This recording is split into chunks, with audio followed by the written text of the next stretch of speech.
The check-in, check-out process is one of the key ways we keep our kids safe here at Victory. So it's really important to follow this procedure. Now, parents bring 3 tags, or sometimes it's 4 in the nursery, to your classroom. And for the nursery, that 4th tag, that's just a way to label diaper bags and different things like that. But for typical classroom, we have 3 tags. So the first one here is the parent tag. This one just gets ripped off and handed right back to the parent. That way, they can bring it back and pick up their child at the end of service. The second one here is for the child. So if you're in a smaller classroom, let's say in our 2 and 3-year-old classroom, we put name tags on their backs. That way it's just not, hey, we rip off all the tags and we're like, oh no, who's who? But in elementary, we go ahead and make sure that we just put it right in front. That way small group leaders can look at the name and be able to call them by name, being during the message or during small group time. The last tag that we have is for our binder, and that's called the classroom tag. And that's the one that you're going to make sure that, okay, I have this, they're in my classroom, I can now put it in my binder. But the information on all 3 tags is exactly the same. That way, we make sure that, okay, we know, regardless of like allergies or approved pickups, we can take a look at the tag. So for example, we have our person here, and right now they don't have listed any allergies or approved pickups. But allergies would show up if, okay, we have a red food dye allergy or peanut allergy, and we just want to make sure that if we are serving a snack in that room, that child doesn't get something that they are allergic to. So it's really important to double check your classroom binder before giving out a snack.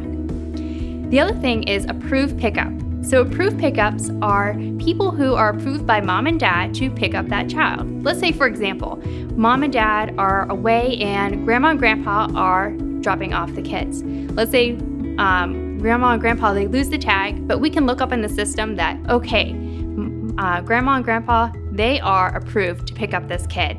So even if they lost their tag, we are making sure that, okay, this is a safe procedure, that they're an okay or approved pickup. So let's say you get your classroom tag, you want to make sure that it goes into a binder in your room like this.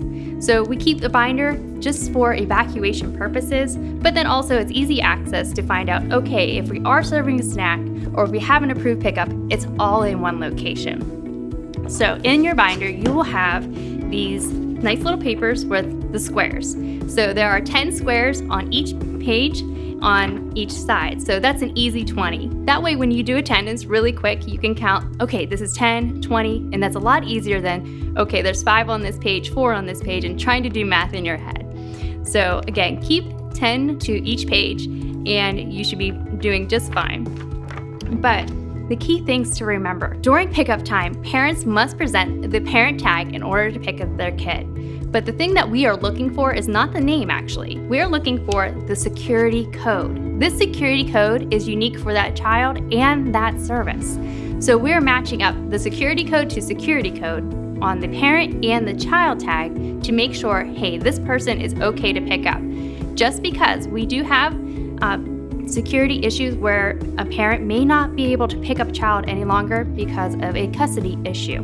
They might hold on to an old tag trying to pick up their child later on, and that security code will have changed from an old tag to a new service.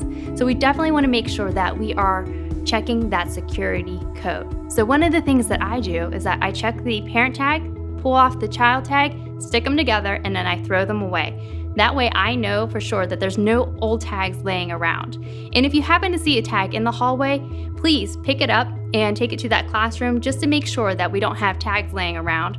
But then also make sure that you're pulling off the child's tag just so that a stranger can't come up to a kid and say, hey, and then call them by name. And then they feel, oh, this is a safe place, this is a church, it's okay to go with this stranger.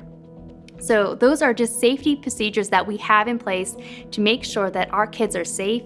And thank you for following them and making sure that, hey, this is a safe place for kids to come, know God, and that parents feel safe about putting their kids in our ministry.